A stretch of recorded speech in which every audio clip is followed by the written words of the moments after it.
Good morning, traders. Welcome to today's market review. This is Fred Razak at CMTrading. Today is November 2nd, 2017, and today is Thursday morning. So looking at the economic events of the day, we're going to start out at 12:30 South African time, construction PMI number coming out.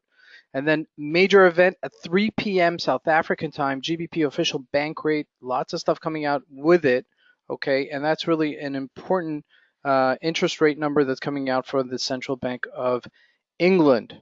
Now that's going to be followed up with a 3:30 announcement from Carney, who's the governor.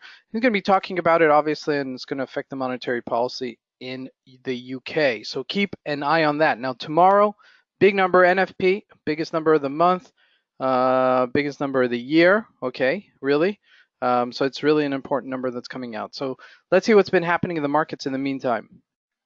So we're starting out here with the Euro USD, and as you can see, it's been bouncing off this 116 level, and it's bouncing off pretty well and pretty hard. Yesterday we bounced above the 30-day moving average in the 4-hour chart.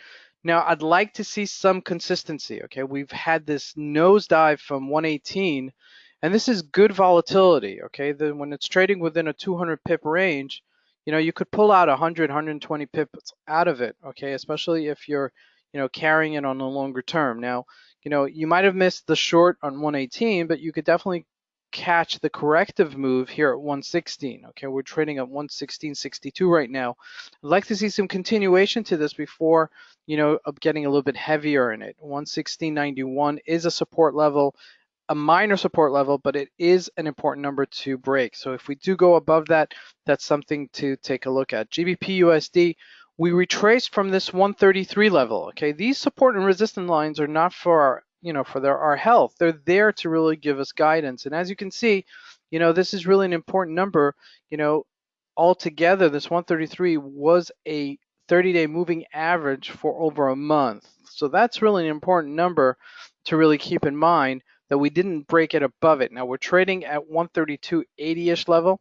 Now this number today is going to give us some sort of conviction one way or another. Okay, either we're going to break up above this 133, which I'd like to see because the UK economy sluggish, but let's see if we could get some momentum back. Okay, but on the downside, if we do break it, we could definitely see ourselves going back to 131. So this is really a big breaking point, but we are on the upper range of this. So, with all said and done, I wouldn't jump in it right now, but I would wait for some sort of, correctional move to happen after the news comes out, and then, jump in. USDs are getting a little bit stronger here below 114, okay, as the markets are receding. So we're trading at 1396, and as you can see this morning, we're, below this 14 level, okay, as we've hit this multi-high of 114-ish. Okay, if we look at the daily channel, that's it. That's what I was looking for. We hit this once before, sometime in December 2016. So, all together, we've been trading between this 14 and high 12s. So it has been volatile. Just, if you're on the right side of it, especially if you're on the high side of it, then it's going to work towards your favor. So keep an eye on that as this resolves itself later today. This morning we had a big Aussie number coming out, and as you can see, very positive versus the dollar. In general, the dollar is getting weaker. Okay, again, as it's, since it's strengthening earlier this week, is making correctional moves. So we're right here at a little bit of a resistance move. Okay, 0.77. As you can see, previously we hit it. We didn't break above. Okay, now I'd like to see some sort of, continuation here on the upside to break maybe the moving averages before we have some conviction that this is correcting itself on the upside. Major number on the, okay, this is a major move here on the oil. Now, oil has been trading very, very close to its upper limit here. As you can see, it's at $54 a barrel.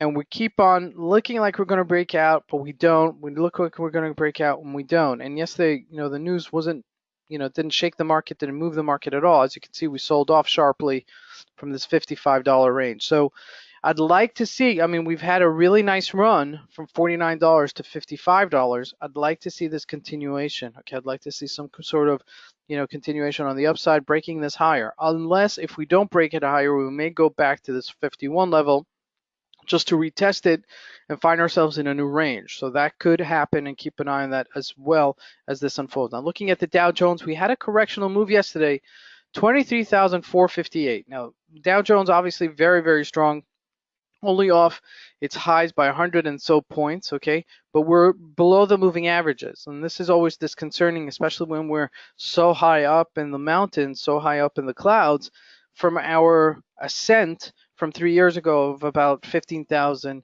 on the Dow Jones. So, taking that into perspective, just keep an eye on this, okay? As this, unfolds later today, especially with the NFP, they kind of take it lower right before the NFP just to take it higher sometimes. So that could be the play, all right? Especially with the DAX making all-time highs this past week. Okay, as you can see, 14,435, breaking it out last Friday, and then continuing it. Okay, this week. So that this has really been pulling the markets higher. All right, so the DAX became the leader again, moving the markets higher, and the Dow Jones is becoming the lagger again. So you have to keep an eye on both of them to see how they resolve themselves. Now, we don't cover this on a daily basis, but the Nikkei, okay, which is the Japanese stock exchange, is making all-time highs also. Okay, and it's really pulling the markets higher. Okay, Asia's moving higher, Europe is moving higher, and then the United States is chugging along, and sometimes either playing catch up or playing the leader and showing you, look, we're really the leader. Okay, so you got to keep an eye on this and really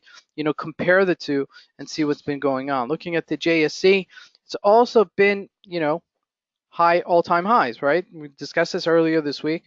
We sold off a little bit this week, as you can see, but we're still above this average. We still haven't receded and closed up this gap like we discussed in this last webinar about trading the gap, okay? And we're holding the line, okay? And if we don't hold the line and we carry back down to 53,293, that might be another point to actually pick it up on the long side. So multiple opportunities, as the week progresses. Keep an eye, especially tomorrow, the NFP coming out, okay, and we'll hopefully have a special event for that.